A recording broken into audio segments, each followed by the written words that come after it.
We've seen heroes save the world. We've seen them fight gods, aliens, and even each other. But what if one of the most unforgettable comic book movies of all time wasn't about saving the world, but about saving existence itself from the cold, final embrace of death?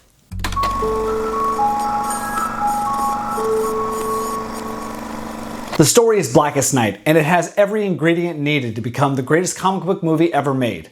And while there's no official movie confirmed for the DCU just yet, and why would it be? We haven't even gotten the Lantern series yet. I'm going to break down exactly why it should happen down the road. Blackest Night isn't just another tale of good versus evil. It's a story that pits the very concept of life in all its vibrant, emotional, and messy glory against the silent, consuming void of absolute death.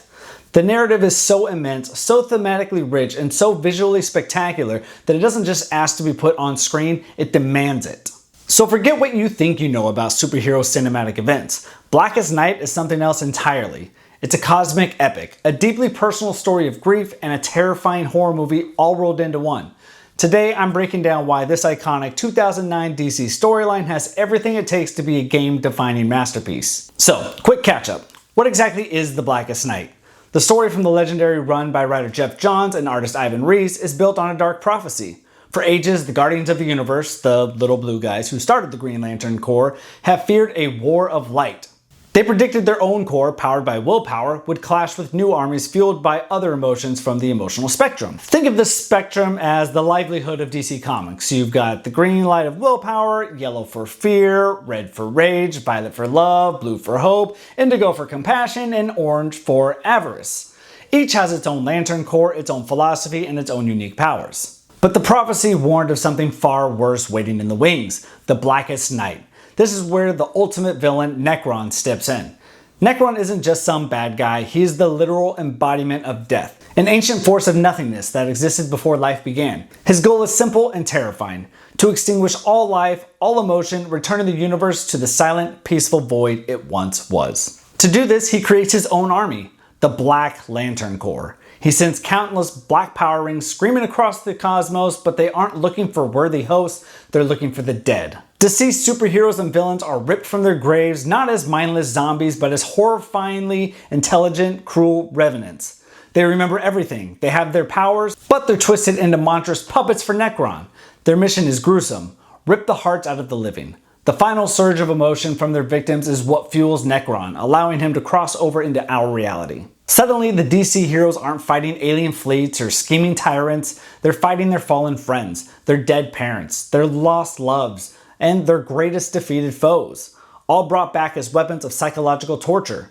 To even stand a chance, the warring Lantern Corps have to put their differences aside and unite, combining the full power of the emotional spectrum in a desperate war to stop the endless tide of the dead. It's life versus death, light versus darkness, and hope versus ultimate despair. A cool premise for a story is one thing, but to be the best, you need more. Blackest Night stands on 4 huge pillars that, when combined, create something completely unique. Pillar 1, unmatched visual spectacle and cosmic scale. First up, and you can't mess with this one, the sheer jaw-dropping scale. We're used to big battles in superhero movies. We've seen cities fall, but Blackest Night makes most of those look like playground scuffles. This isn't a war for a city or planet, it's a war for the entire universe, ranging from the Green Lantern homeworld of OA to the darkest corners of space. Now, just try to picture this on a movie screen. Imagine the stark, terrifying black of Nekron's undead army, a silent, swarming mass of heroes you once loved, now turned into monsters, crashing against a vibrant, explosive rainbow of light.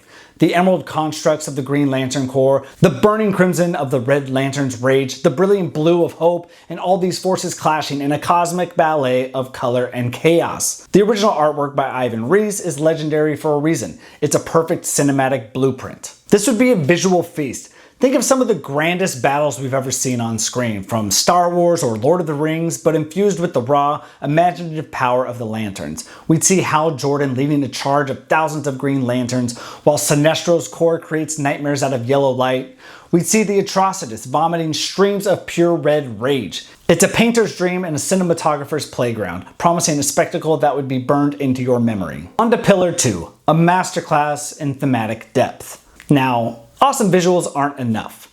A great film needs a soul, and this is where Blackest Night elevates itself. At its heart, this is a deep philosophical exploration of life, death and loss. Let's be real. Death in most superhero stories is a revolving door, a temporary inconvenience. Blackest Night weaponizes it. It forces the characters and us to confront the emotional reality of mortality in a way the genre rarely dares to.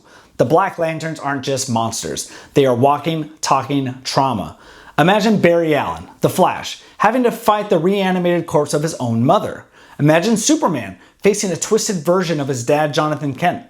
The story puts heroes in an impossible position to save the universe.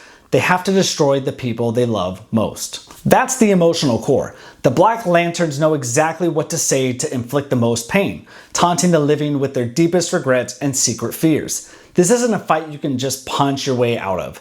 It's about finding the emotional strength to overcome your own grief. The emotional spectrum is the perfect tool to explore this. Each Lantern Corps represents a different way of coping with death. The willpower to survive, the rage of the loss, the fear of the unknown, the desperate hope for tomorrow. A film could use this to explore the human condition in a way that's both spectacular and deeply moving.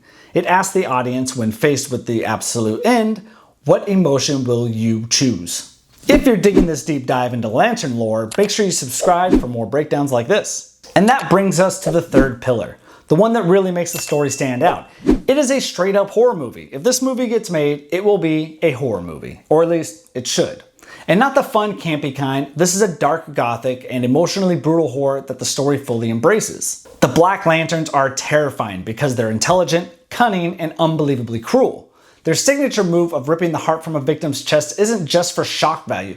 It's the physical manifestation of their goal to consume all emotion. And a faithful adaptation of this story to be a movie would have to lean into this darkness. One of the comic's most infamous moments perfectly shows this. The heroes Hawkman and Hawkgirl, lovers cursed to be reincarnated for eternity, finally share a quiet moment of peace.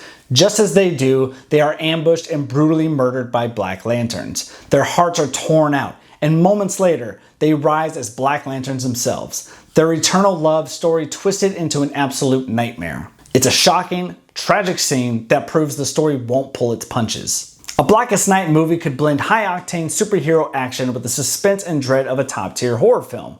The scares are psychological, the horror comes from seeing the symbols of hope turned into puppets of death, and from the relentless exploitation of grief. It would be a mature take on a superhero horror that could prove these stories can be as terrifying as they are inspiring. On to the fourth and final pillar of what would make this just one of the best comic book movies ever.